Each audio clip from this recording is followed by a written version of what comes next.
pessoal, bom dia, boa tarde, boa noite. Aqui é o Paulo Loeb, esse é mais um episódio do B2B Podcast. E hoje eu tenho o super prazer de falar com o Felipe Xavier, que ele é responsável por tudo que você pode imaginar de comunicação na GE. E ele é um cara que veio de relações públicas, ele tem muita coisa para nos contar.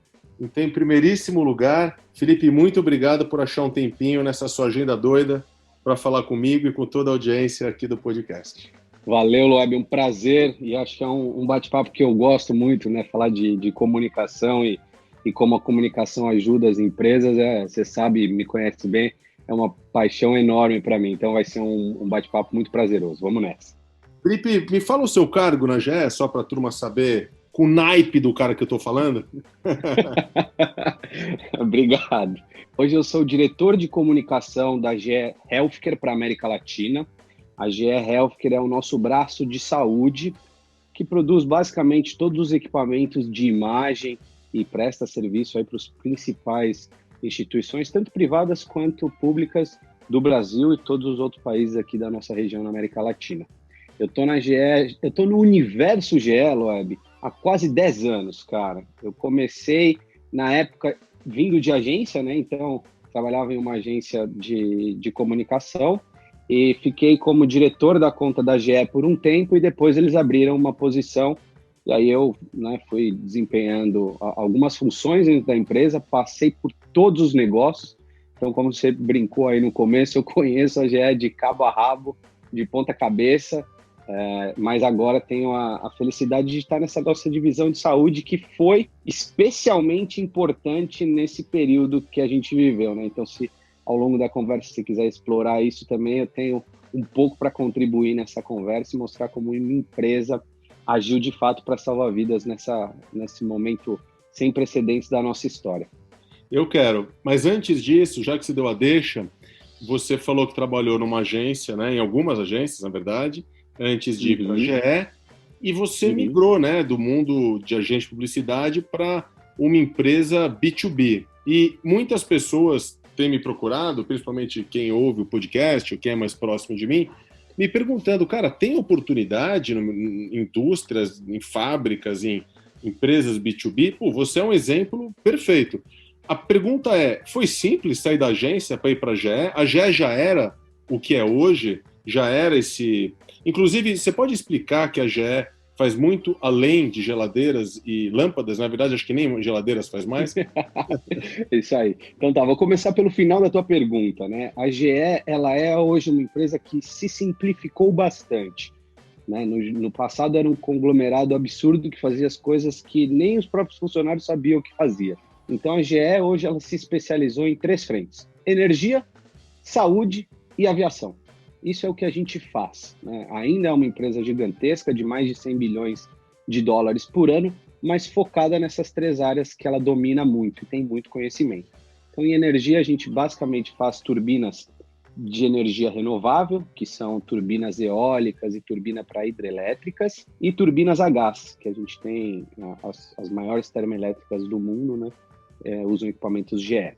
Quando você passa para a área de aviação, a GE faz as turbinas dos aviões, né? Independente de qual setor da aviação, a gente atua para fazer motores.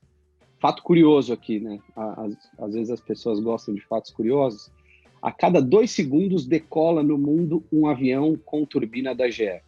Então a chance de uma pessoa estar viajando com um avião que tem a turbina da GE é muito grande. Além disso, a gente também é responsável pelo reparo dessas turbinas, né? A cada 10 mil ciclos, um ciclo é uma decolagem ou um pouso, conta-se um ciclo, tá?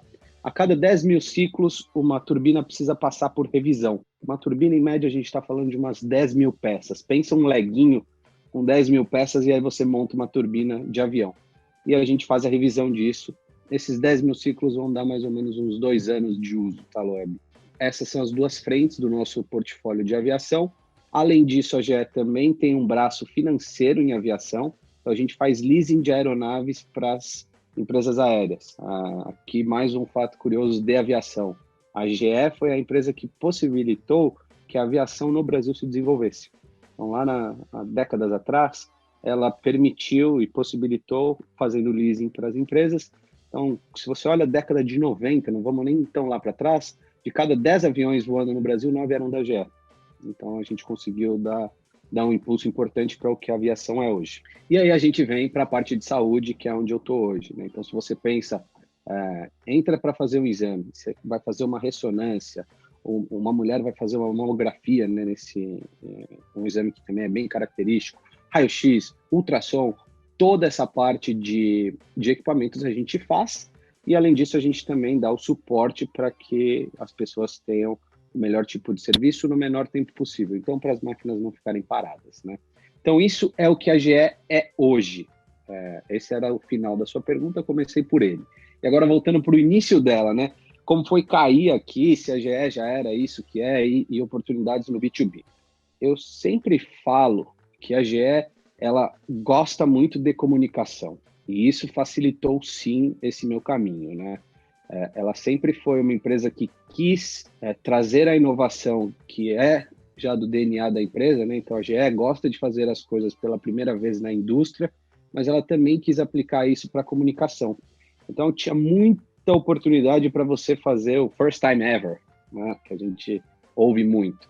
E por conta desse olhar que a empresa tinha, e era do CEO para baixo, tá? Todo mundo era muito aberto à comunicação, acabou que eu não tive receio ou medo de apostar em sair de agência. Mesmo eu sendo, eu falo, eu sou um cara de agência, tá? Eu gosto muito do universo da agência, eu acho que minhas ideias acabam efervescendo mais no ambiente de agência do que no ambiente de empresa, que é onde eu estou hoje. O grande diferencial talvez seja a maneira como eu advogo com a comunicação e o meu conhecimento dentro da empresa, né? Na agência você basicamente vende as suas ideias, né, e faz com que as suas ideias se transformem em projetos muito grandes, mas você está vendendo isso para quem entende do assunto, na grande maioria das vezes, né? Os clientes já têm um domínio, uma visão e uma abordagem de comunicação que facilita essas conversas. Quando você vem para dentro da empresa, você vê pessoas, e as pessoas são diversas por natureza, né? Esse é o legal da coisa. Mas então eu vou conversar com o Paulo que eu tenho aqui dentro, e o Paulo pensa A. Aí eu vou falar com o João pensa B, a Maria pensa C. Só que no final, como é que eu faço essas pessoas convergirem para o pensamento que me faz sentido e é a ação que eu quero tocar de comunicação, e lá no final eles veem o valor do que a gente fez, né? Então, hoje, esse é o meu propósito, né? Então, usar a comunicação para construir uma ponte que leve a empresa para um lugar melhor. Eu acho que mas fazer um comentário sobre claro, essa sua atuação, de ser uma cabeça criativa dentro do ambiente corporativo. Queria até aproveitar e te perguntar quais foram os principais legados de vocês durante a Olimpíada do Rio, que acho que muita gente sabe, mas talvez não em detalhe, que essa empresa, vamos chamar de séria, no sentido, assim, sim, corporativo. Dura, né? Dura. É mais duro de você trabalhar uma empresa como a GE numa Olimpíada. Pô, e vocês, cara, fizeram, assim, principalmente em conteúdo, e principalmente no digital, coisas que muitas empresas de bens de consumo não fazem. Eu acho que mérito seu e da equipe de conseguir trazer esse frescor. Conta um pouquinho as peripécias aí que vocês criaram, que foram. Claro. Se eu não me engano, você foi até para o Japão depois para contar, né? Conta aí. Olimpíada foi acho, talvez um dos momentos mais especiais da minha carreira, né? Não só pelo esporte, por ter acontecido no Brasil. Então, o começo disso é que a GE é patrocinadora dos Jogos Olímpicos. A gente já estava aprendendo um pouco com as edições anteriores, especialmente com Londres, que foi a imediatamente anterior à do Rio. E aí, um time muito grande, a gente tinha um time muito grande por conta de Olimpíada, né? A gente ajudou com comunicação, e aqui dá para fazer um paralelo que às vezes é muito difícil de fazer, mas do peso e da importância da comunicação para o faturamento e negócios da empresa, né? Mas a Olimpíada do Rio representou para a GE a segunda melhor Olimpíada da história, desde que a empresa patrocina os jogos desde lá de 2005. Só perdemos para os jogos de sorte. porque acaba sendo investimentos que quase foram do zero, né? Mas aqui a gente gerou, enquanto empresa, 400 milhões de dólares para a GE só com as vendas para Olimpíadas. E o trabalho de comunicação como um todo, né? Tanto digital quanto PR e até o que a gente fez de ação com o cliente foi fundamental para isso. E aí entra aquilo que a gente falou, né, do quanto a empresa aposta. A gente deu uma viajada interessante do ponto de vista criativo e ao final dos jogos a gente até foi reconhecido como a empresa que melhor surfou a onda da Olimpíada. Qual foi a nossa principal abordagem aqui, né, o que deu drive para todas as nossas ações? A gente usou muito branded content, então no período pré-Jogos Olímpicos, né, em 2015, a gente começou a intensificar muito branded content, colocar a GE no spot, nos principais veículos do Brasil. A gente fez um plano bem interessante desse ponto de vista, para fazer um colchão muito sólido, né? Então, quando chegasse 2016 e a gente pudesse aprofundar um pouco as mensagens, as pessoas já tivessem essa visão mais sólida do que a GE estava fazendo. Até porque tinha muita gente que, até você falou, né, da geladeira e tudo mais, tinha muita gente que pensava isso, que a GE fazia esse tipo de coisa, e a gente não faz mais. Então, em 2015, a gente usou essa construção do momento da empresa, e em 2016, a gente veio com a parte mais criativa e a que gerou maior impacto. A gente precisava contar que a gente tinha uma solução que faria com que não acabasse luz nos Jogos Olímpicos, né? Imagina o Bolt estar lá para passar, fazer o novo recorde mundial e apaga, e, perdemos a história dos Jogos, né? Então, a gente tinha uma solução que segurava a energia. Mas como é que você conta isso de uma maneira interessante? E aí o nosso time criou uma campanha trazendo de volta à vida Tíbio e Peroni.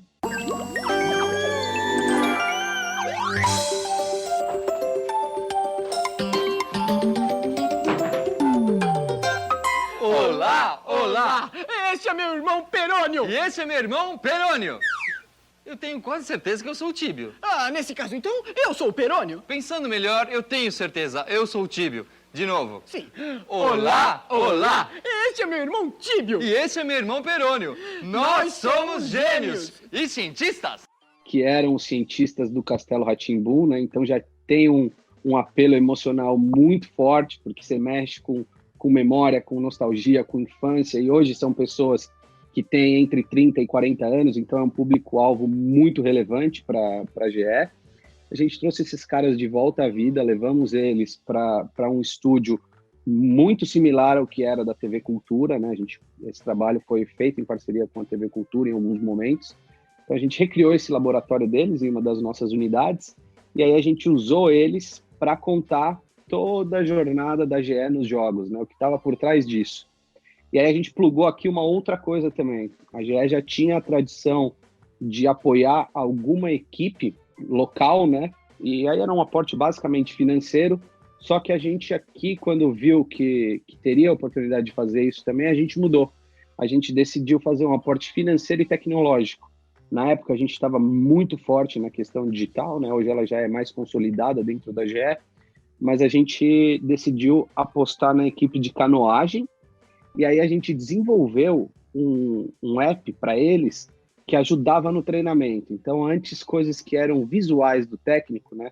Na canoagem, o técnico vai acompanhando do lado o barco dos atletas para olhar a intensidade da remada, como que o remo está entrando na água, a força do vento, tudo isso. A gente fez um app, então colocamos sensores na canoa inteira, nos remos, nos atletas, e a gente desenvolveu um app que dava para o técnico em tempo real como que o atleta estava performando melhor, de onde vinha o vento, a inclinação da canoa, do remo e tudo mais. Isso foi validado pelo Comitê Internacional, a gente pôde usar essa solução, e acabou que a equipe de canoagem era totalmente desconhecida antes dos jogos começarem, e ao final dos jogos foi a grande surpresa, né? E o Isaquias, que era um dos atletas com a melhor performance, se tornou o primeiro atleta a ganhar 3 medalhas em uma única edição dos Jogos Olímpicos, né?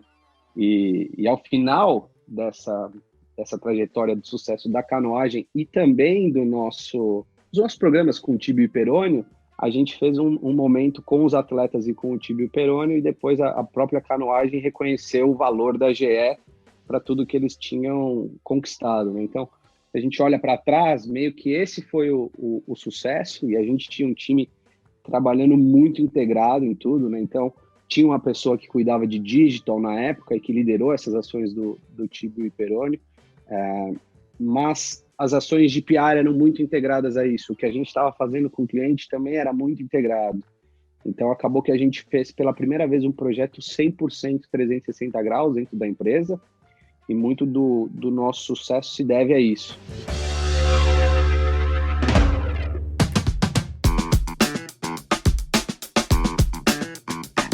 Você fala de sucesso, como que você define sucesso? Claro que, qualitativamente falando, eu lembro, Sim. Conversando com você, realmente, uma coisa amarrada, conteúdo bem feito, mas você mencionou, né, alguns minutos atrás, que precisa fazer uma relação entre o investimento e o resultado. É em quê? É em venda? É em reputação? Como que você mede? A gente mediu reputação, né? Então a gente fez uma pesquisa antes dos jogos para entender quantas pessoas já tinham ouvido ou visto falar da GE e sabiam o que era. E a gente cresceu de impressionantes 95% dentro dessa métrica, né? As pessoas basicamente não conheciam a GE e depois elas conheciam quase que no detalhe o benefício das nossas soluções. Então a gente evoluiu muito por conta de todo esse plano para as Olimpíadas.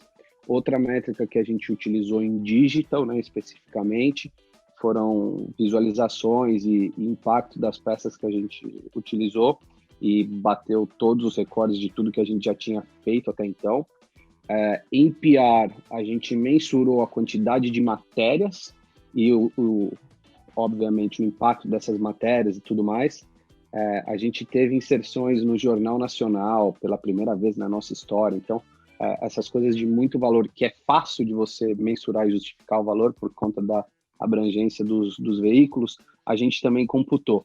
O problema, quando a gente fala de métricas, é que você acaba fazendo um recorte daquele momento. Mas esse é o grande problema da comunicação ainda hoje. Então, quando a gente olhava 2016, a gente pegou as métricas que mais faziam sentido naquele momento. Talvez se eu fosse fazer hoje, eu não utilizaria essas mesmas métricas. Então, isso que acaba sendo complicado dentro da comunicação, né? As métricas, elas não são únicas, elas evoluem, como tudo que a gente faz, isso é bom, mas eu não conseguiria te dizer o que representaria hoje. Mas o legal é que a gente, naquele momento, sim, conseguiu fazer todos esses recortes, e aí o nosso time de marketing também entendeu quanto das vendas para os clientes foi motivado por algo que eles viram, ouviram ou leram relacionado a esses materiais que a gente fazia, né, dentro desse guarda-chuva de conteúdo. E também apareceu coisa que vinha a partir daqui. E é por isso que a gente fala dessa parte 360. Uma pergunta também que me ocorre, a gente está falando de coisas muito legais, né? Olimpíada, a sua carreira aí, mas seguramente existem crises, né? Ainda mais uma empresa global, e eu sei que vocês já passaram por algumas. Conta um caso pra gente aqui, uma pedrada que você pegou, o que você fez, como você lidou, porque eu acho que como você tem a experiência de relações públicas, eu imagino que grande parte até do seu trabalho tem a ver com isso, né? Com o trabalho, aspecto reputacional. O que você já enfrentou pela frente e como que foi?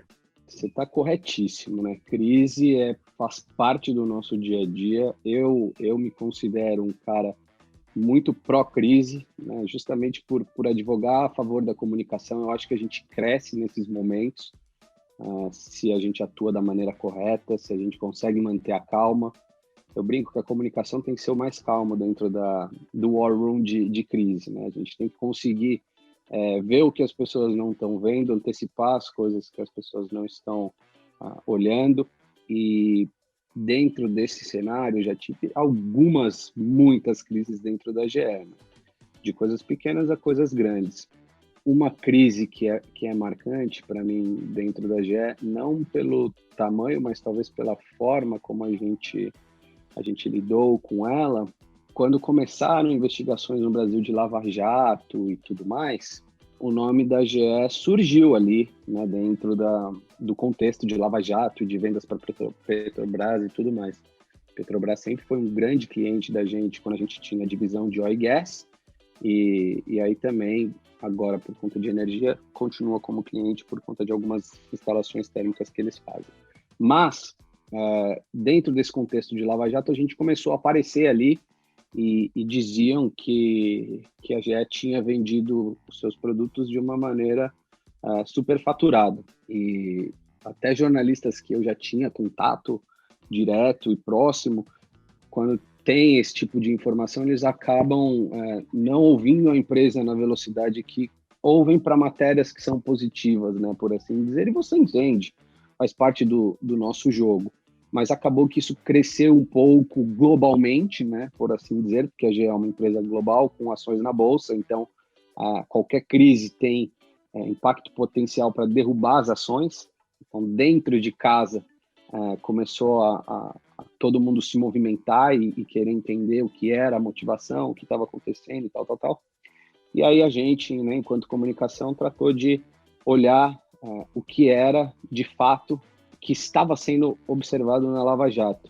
E a gente tinha, sim, feito vendas que eram as vendas que estavam ali anunciadas. Houve uma troca, na época, né, de mensagens do nosso CEO global. E quando a gente foi olhar e a gente conseguiu preparar um material muito bom para contar essa história, a gente basicamente atendeu ao desejo da Petrobras. Naquela época, eles tinham uma urgência em andar com uma solução muito rápido e a gente tinha o equipamento que eles precisavam. O que a gente fez, a gente vendeu pelo preço que a gente queria vender. Isso não significa que tinha sido algo ilícito ou qualquer coisa do tipo, mas a gente vendeu pelo preço que, basicamente, só a gente tinha no mercado inteiro, né? Então, a gente conseguiu se valer disso para ter um negócio rentável para a empresa.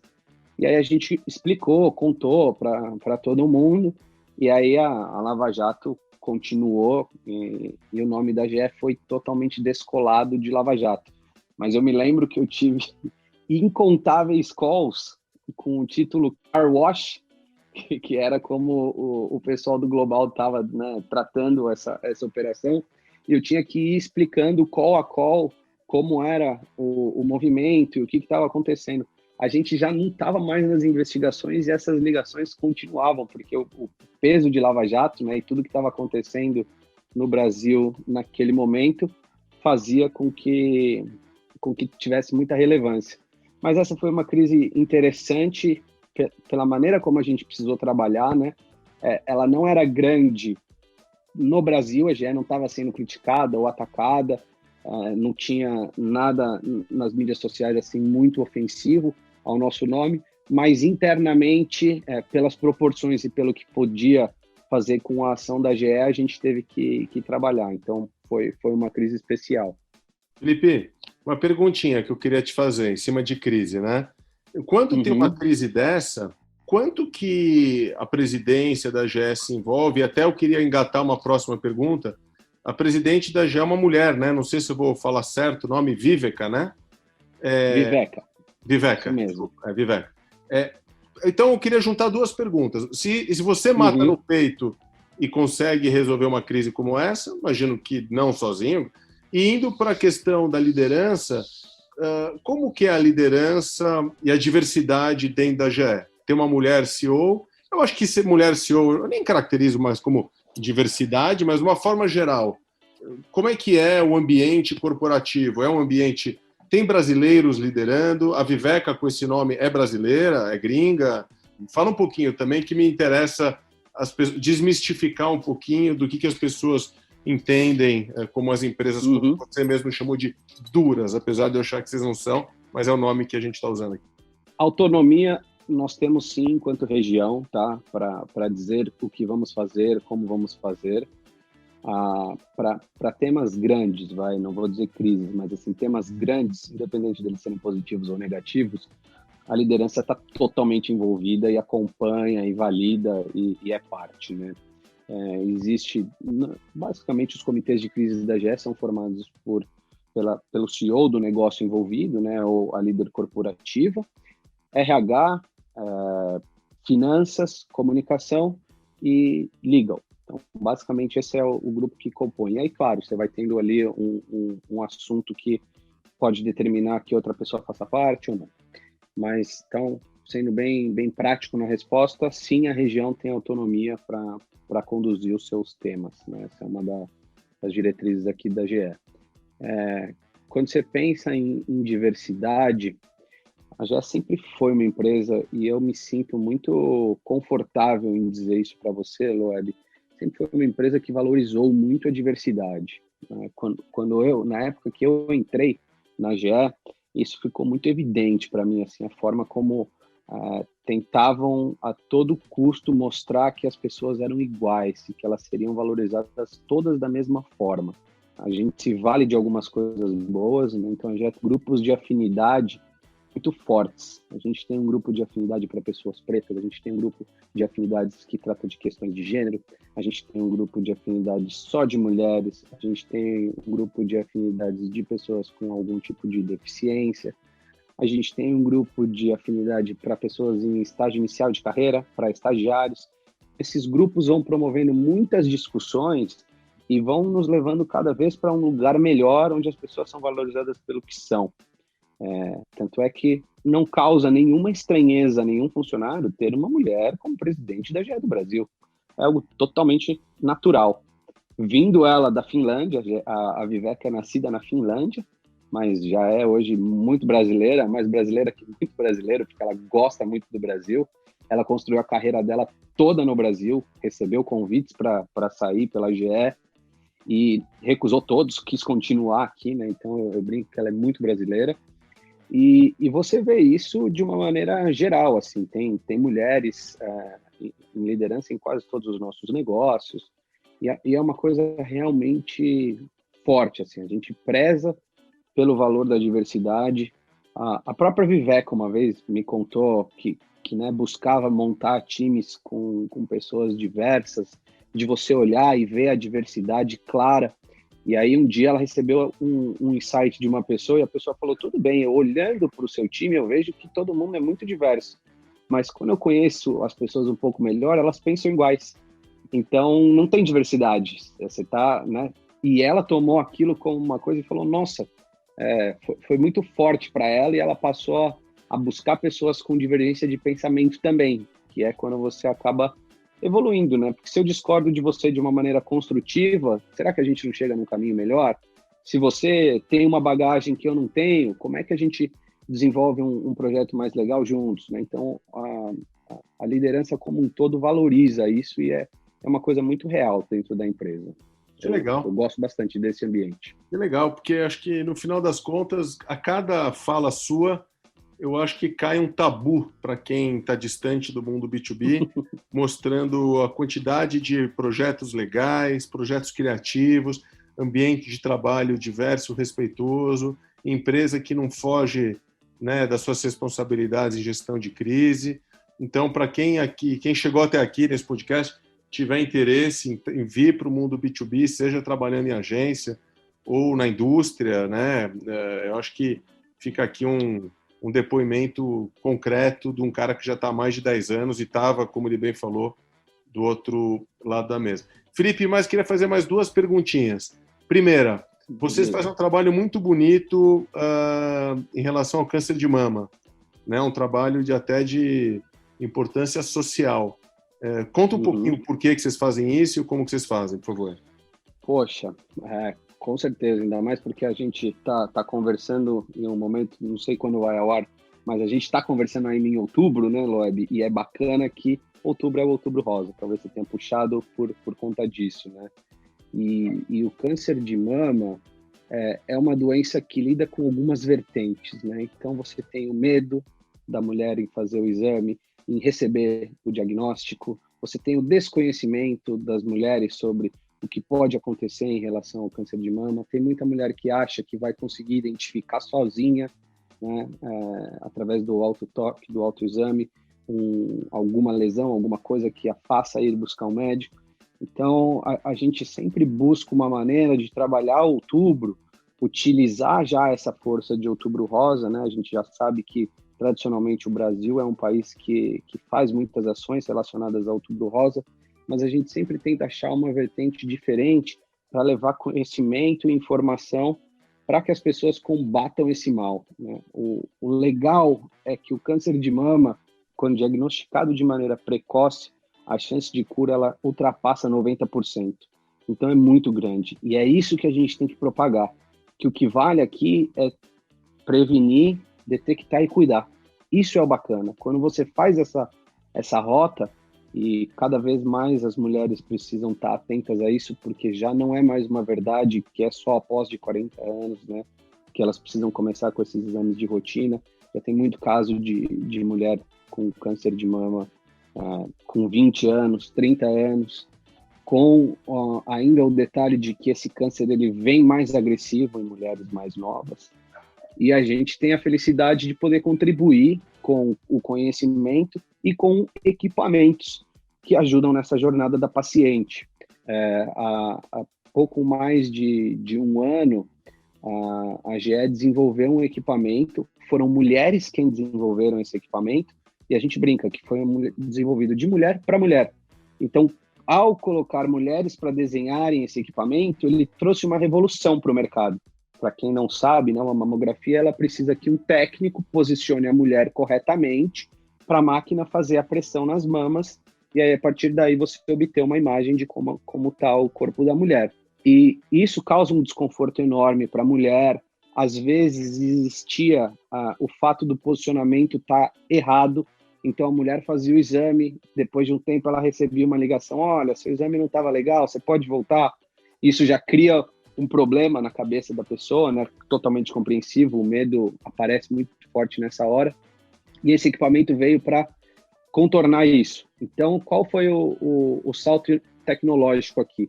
A gente desenvolveu um equipamento e ele tinha um controle que ficava na mão da mulher. Uma vez que ela estava ali na máquina, era ela quem iria realizar a pressurização e a pressão viria dela, né? O quanto ela aguentava, e ela tinha o controle desse exame. E aí, curiosamente, veja como são as coisas, né? A gente fez uma pesquisa e a gente descobriu que quando a mulher tinha esse controle, ela apertava mais do que era necessário até para a realização do exame, e ela não se queixava de nenhum desconforto ao final do exame.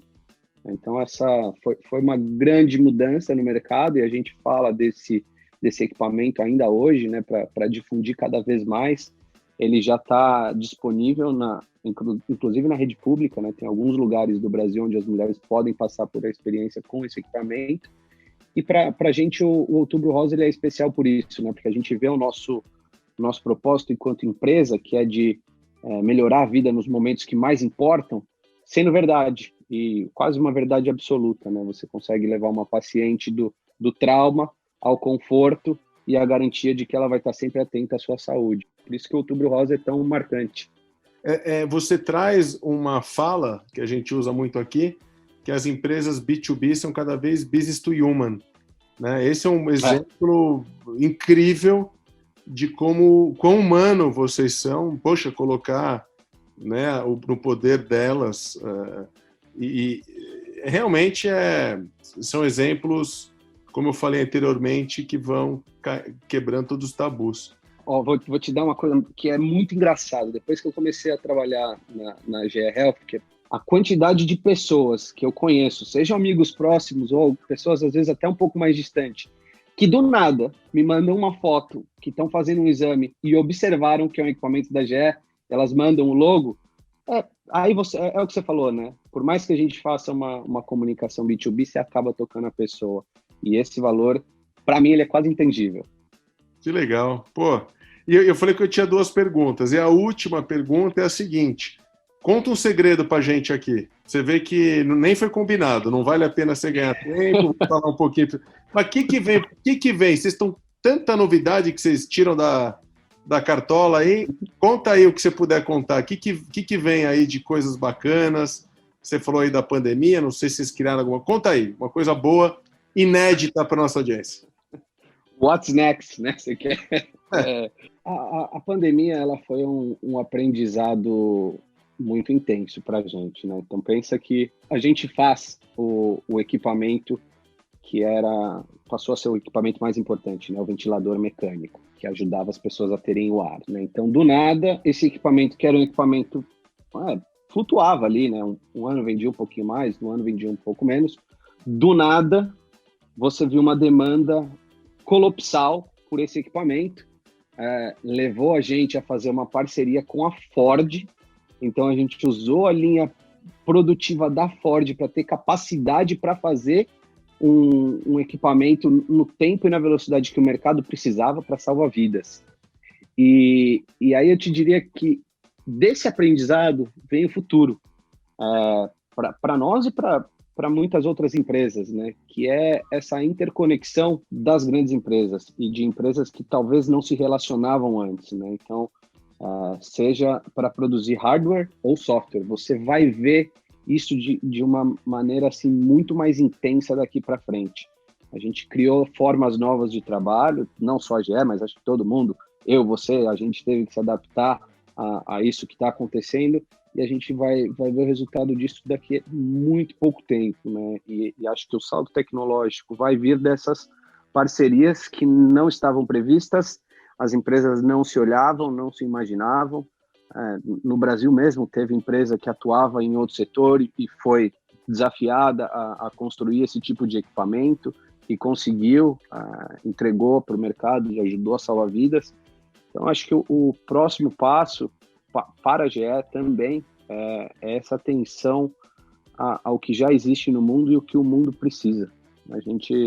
Acho que houve um momento de descompasso entre as necessidades do mundo e o que a gente estava produzindo do ponto de vista de inovação, e acho que agora passou a ser urgente de novo a gente olhar para as nossas necessidades, sejam elas básicas ou não. E eu acho que o futuro vem dessas parcerias. Eu não consigo adiantar nenhuma, porque não tem nada no meu radar e não sei de nada que está acontecendo, mas esse é um caminho. O que a gente já está vendo aqui no meu pedaço, né, na GE Healthcare especialmente, algumas parcerias e o que a gente faz com os nossos clientes do ponto de vista digital. Então, a gente está levando uma série de novas soluções digitais que vão tornar a jornada do paciente e levar o setor da saúde como um todo para o próximo nível. Exemplo prático aqui. Tivemos uma parceria com um médico para desenvolver um software que ajuda a conduzir o médico para uma cirurgia de próstata, por exemplo, né? Então, hoje você tem uma máquina que ajuda o médico a fazer um procedimento minimamente invasivo, que é até traumático para os homens, né?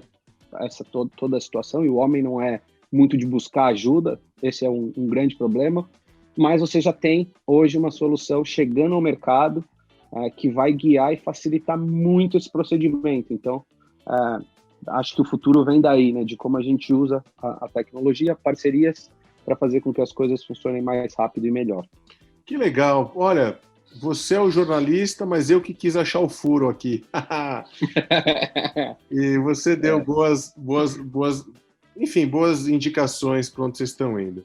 Então, Felipe, mais uma vez, cara, assim, faz tempo que a gente está para marcar esse papo. Eu quero te agradecer, tanto conhecimento seu e tanta riqueza da própria GE. Espero que a audiência tenha acompanhado, tenha se encantado como eu. Fica a dica aí para a turma seguir o Felipe Xavier no LinkedIn, tem muita coisa que ele posta e acho que é bem bacana. E, como sempre, dúvidas, críticas e sugestões, mandar aquele e-mail para b2bis@fbis.com.br. Felipe, mais uma vez, super obrigado, adorei, obrigado mesmo. Obrigado você pelo espaço, meu caro, foi um grande prazer. Você sabe, eu poderia ficar falando desse assunto com você por dias, então estamos sempre aqui. Fique bem, você, família e toda a audiência. Um abraço, Valeu, pessoal. muito obrigado.